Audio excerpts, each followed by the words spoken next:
Hey guys, hamishwhodder here. Today we're going to be talking about the top 4 investing myths that you should be overcoming in order to improve your investing in 2019. Now, I've personally been studying Warren Buffett and Benjamin Graham for the past couple of years. These are two of the greatest investors of all time. Warren Buffett has maintained a record of 20% per year compounded, and Benjamin Graham achieved a rate of 22% through the Great Depression. Imagine that, getting 22% through the Great Depression while the market went down 80%. Amazing. But essentially, between these two and reading their texts and their essays and all of that good stuff, I've found that there's really 4 common myths that keep propping up and that these two are able to dismiss quite easily. And it's quite profound once you understand these myths. And when you do, your investing is going to be a hell of a lot better. So make sure you stick around to the end, because especially this last one, I hear this last myth all the time in the comment sections of my videos, and it'll blow your mind how easily it is explained out by by Warren Buffett and Benjamin Graham, and I'm going to explain to you why you should not believe this myth. So if you enjoy the video, make sure you leave a like and let me know your thoughts down in the comment section below, and make sure you share this with a friend, someone who is interested in investing and maybe falling into the trap of believing some of these myths. But for now, guys, let's jump into it. So the first myth that we've got for today is that you need to diversify. This is not true, and you're going to hear this a lot. You'll especially hear this from financial advisors and from professional investors who will say that you need to diversify. You need 200 stocks in your portfolio. You need 20,000 stocks in your portfolio. And the reason that they believe this is because they're all following a strategy that is taught throughout business school very commonly now. And that's modern portfolio theory. And that basically says that the only way to diversify systematic risk is the only way to reduce systematic risk is to diversify into a hell of a lot of companies, into 200, 300, 400 different companies. And this is just garbage. It's not true. And the only reason that you really need to diversify is if you don't know what you're doing. Now, this isn't an attack on people who are diversified in an index fund. If you're investing in an index fund, what you're doing is that you're accepting that you don't know what you're doing. You're just accepting the market return and you don't want to invest in individual businesses. But if you are investing in individual businesses, then you do not want to over diversify, and I'll explain why. Now, while you certainly don't want to put all of your eggs in one basket and just invest your entire net worth into one stock and just pray that that stock does really well over time, if you're going to invest in more than 10 to 15 stocks, you're not going to have enough time to study these stocks in depth. So you're going to know a little bit about a lot of stocks, and you're likely just going to make a lot of bad picks. Instead, what you should be doing is you should be picking somewhere between 4 and 10 stocks at a time, so that you can study them extensively for months at a time and learn every single little bit about them, and make sure that you are only making good investments. You don't want to invest in 10 rubbish stocks. That's not going to do any good for you. If you invest in 10 average stocks, you're not going to do well. It doesn't matter that you're diversified. But if you pick 4 stocks that you've studied and you're 100% confident in where those companies are going in the future, then you're going to do a lot better than the person who just over diversifies and doesn't even know what some of the stocks are doing in his portfolio. Trust me here, having 4 to 5 really, really great companies in your portfolio throughout your lifetime. So you might not have just 4 companies at once, but throughout your lifetime, if you find 4 or 5 really, really great businesses and get them at the best price you can possibly get them at, you will do so much better than someone who just stays diversified in 20 or 30 different stocks or 50 different stocks that they don't know anything about. Another thing to mention here is that if you have picked 10 stocks and in there's a couple that you really believe in and you get some money to invest, why would you invest that money in your 20th best idea or your 30th best idea? Why wouldn't you want to put more money into your number 1 pick, into the pick that you really believe in? And again, it comes back to that not unknowing anything. You only need to diversify if you don't know what you're doing. The only reason you would want to invest in other businesses and not concentrate it in a couple of stocks is if you're not confident in those stocks. And the problem isn't that you need to diversify. The problem is that you need to learn more about those businesses. Myth number 2 for today is that great businesses are never overvalued. You don't understand how many times I've seen this in Facebook groups, on YouTube comments, everywhere. People in my real life just telling me this, that, oh, Amazon's a great business. It doesn't matter what price you pay, just hold it for the long term and you'll make a great return. And if Warren Buffett and Benjamin Graham were with you when you said those things, they would both give you a massive slap, because it is a myth. You can overpay for any business, and I'll explain why. A stock is just a piece of a business that is basically a machine that produces cash for you as the owner. So there is a certain amount of cash that business is going to be able to produce for you regardless of the price. So forget the price of the business. Think of just Amazon as a business. It's going to do something over the long term, regardless of how much you pay for it. It's going to produce a particular amount of cash. Now, we don't know how much it is, but that amount of cash that is produced by it is not going to be impacted by the price. So the price that you pay for those cash inflows directly impacts the return you make. Directly. The price 100% matters, because if you pay $100 and you receive $1 in cash back, that's not a good deal. But if you pay 50 cents and you get $1 back, that's a great deal. Now, stocks like Amazon are priced high because they have high growth potential. So people are expecting that in the future, their earnings are going to explode, and that the return that they're going to make is going to be okay, because there's going to be massive growth in how much cash can be produced by this business. But I just want to go through some of the numbers for Amazon and just show you how ridiculous it is. So Amazon's market cap is $820 billion. So if you were buying the whole business, you would be paying $820 billion. Probably a little bit more, but let's just go with that. So to make your money back in 10 years, to get your money back on that purchase in 10 years, you would need to make, or they would need to provide you cash of $82 billion per year for the next 10 years. $82 billion per year for the next 10 years would mean that you would get back $820 billion. You would make your money back. Now, let's talk about Amazon's cash flow. This is operating cash flow. So this is before any investments, before they have to maintain any of the business. It's just how much cash is generated by the operations of the business. In 2016, their operating cash flow was $17.2 billion. In 2017, it was $18.4 billion. And remember, that doesn't include any costs to maintain the assets. So they're producing less than $20 billion per year, but over the next 10 years at the current price, just to get your money back, they need to produce $82 billion per year. Now, of course, they could grow rapidly and get to that, but because they're producing such a low amount of cash now, at the back end of those 10 years, they would need to be producing massive amounts of cash, over $100 billion in cash. Which, I mean, you could argue that they could get there, but it's a big assumption to make. And you can't argue that paying half the price of $820 billion, paying $410 billion instead, would be a lot quicker in terms of getting your money back than paying the current stock price. Myth number 3 for today is that price is always equal to value. And this is another one that is pushed by the professional finance industry and by academics in finance. And essentially there's this massive belief that there's this thing called efficient market hypothesis, or these people would say it's a theory. They would say it's confirmed. And basically what that says is that any public or private information that's out there in the world is priced into the stock to the point at which the value of a stock is always its price. And if you believe this, it basically means that you can't beat the market, because whenever you're buying a stock, you can't buy it undervalued. You can't buy it undervalued and you can't overbuy it. So basically this ties into the last one we just talked about, which was that you can't overpay for a stock. Professional fund managers would believe this because they think that the price of a stock is always its value. And again, this is absolute garbage. Benjamin Graham giving you a big slap across the face if you believe this one. But I'm going to give you one example that is just going to absolutely blow this theory or whatever it is out of the water, because it's absolutely not true. And that example is Yahoo. Now, have you seen Yahoo on the stock market recently? Yeah, me neither.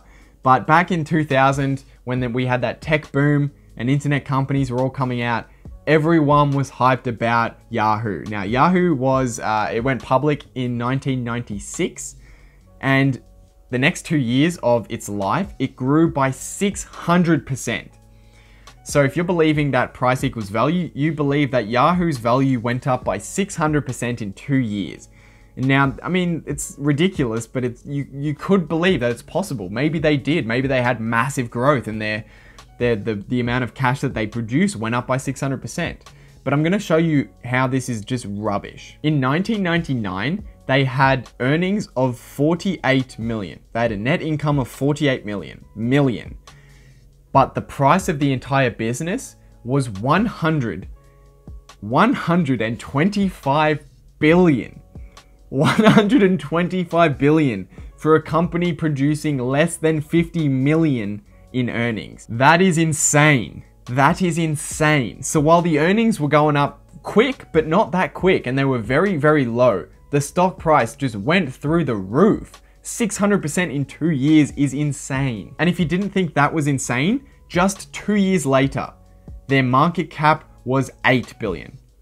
So they went up 600% in 2 years, and then they dropped 93% in 2 years. They lost 93% of their value, going from 125 billion in value down, or price, not value, because price doesn't equal value, in price, down to 8 billion. That is drastic. Now, if you really think that a company's core value, how much it's actually worth, can go up by 600% in 2 years and go down by 93% in another 2 years, then I don't know what to tell you. I'm not going to convince you.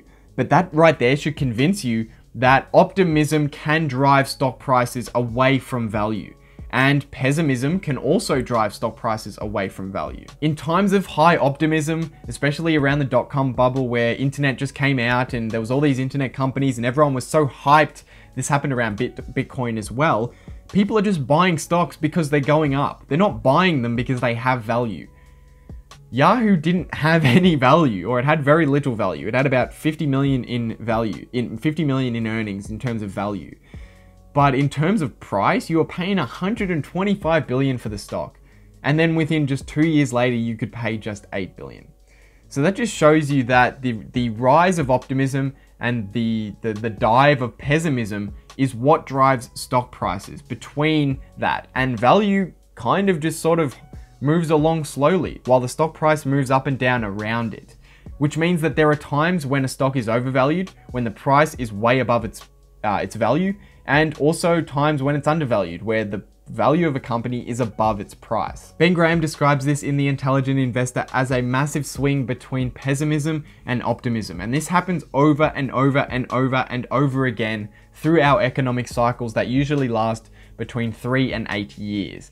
And it just happens over and over and over again. And it's just proof that markets are not efficient.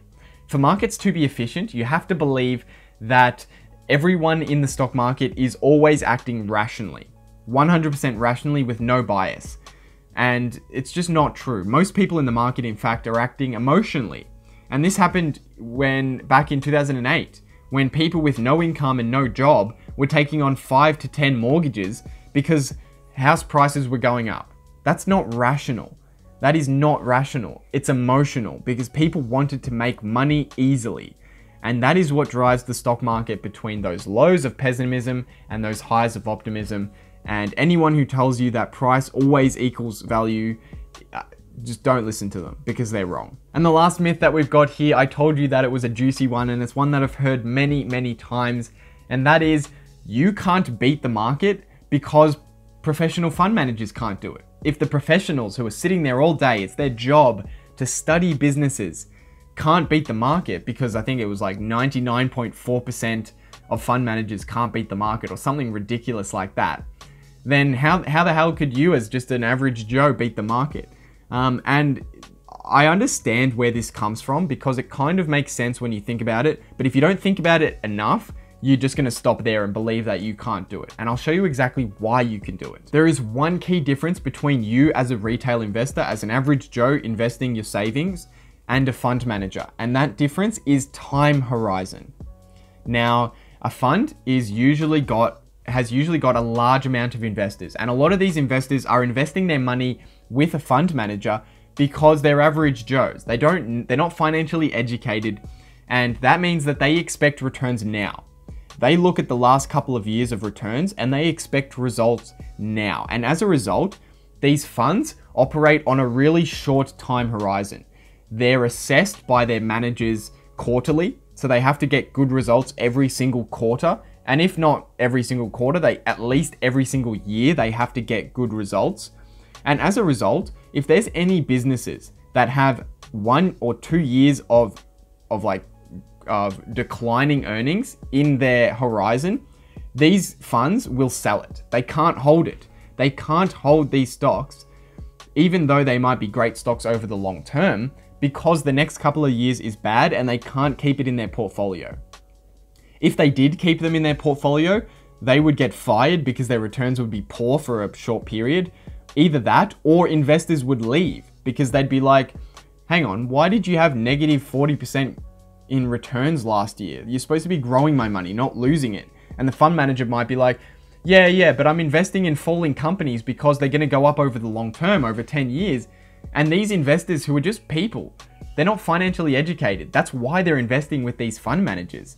They don't understand that you have to invest in companies that have a 1 or 2 year horizon of negativity. Now, during a recession, that's pretty much every company. Every company has 1 or 2 years of negativity on their horizon because consumer spending is down, stock prices are down, everyone's negative. And for that reason, a lot of stocks go down. But this also happens individually throughout any period where a company just has 1 or 2 years of negativity on their horizon. So for the average fund manager, they're looking at the earnings of a company for the next 24 months, 12 to 24 months. And let's take one of my stocks, for example, Thor Industries. If you looked at the earnings for the next 24 months and you sort of model in a recession, their earnings are going to be practically zero, which is why it's getting sold off. I think Thor Industries is held 90% by funds, 90%. So all of them are looking at Thor and thinking, nah, next 2 years, Thor's going to perform bad. We have to sell it. And that's why it's just tanking. I think it's down 65% from its peak back at the start of last year. But what we can do is we can see, okay, next couple of years are going to be close to zero earnings. But then year 3, 4, and all the way up to 10 are going to be relatively the same as they were in the past. And if we take into account all of those earnings, then we can work out that the current stock price is actually really low relative to how much cash we're going to receive from this company over the next 10 years. Now you might ask, well, if Thor Industries is going to perform poorly for the next 2 years, why not just buy it in 2 years' time? And there's one really strong reason against that logic, and that is because the market acts on expectation, not on events. So basically, stocks are going, Thor Industries and other stocks that are looking to have a bad couple of years in the next couple of years, they're going down now in anticipation of those bad years, which means that by the time 2 years have passed, there won't be a negative horizon for Thor Industries and other businesses, which means that funds will already be back in that stock. So as soon as a couple of years passes and the bad earnings are behind them and the recession is behind them, these funds will be back in it and it'll be too late to get in. You have to get in early. You have to get in when everyone's getting out. And that basically means that you're either going to be really lucky, which means you get in right at the bottom, or more than likely you're not going to be lucky. You're going to get in a little bit early. It's going to fall. You're going to get in a little bit more. It's going to fall some more. You'll get in a little bit more. And then everyone will wake up to the fact that it's got 8 years of great profitability in front of it, and everyone's going to pile back into the stock, and you'll make a massive return, and they'll make a mediocre return because they'll miss out on the best sort of period of growth, which is right after the recession. And the only way to time that is either get lucky and pick the bottom, which that's not a plan. Don't try and pick the bottom.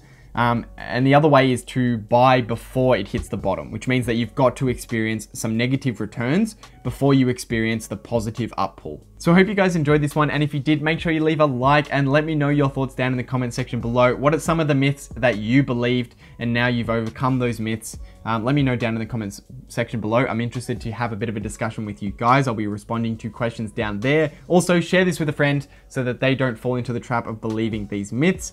But I hope you guys have a great day, and I'll see you in the next one.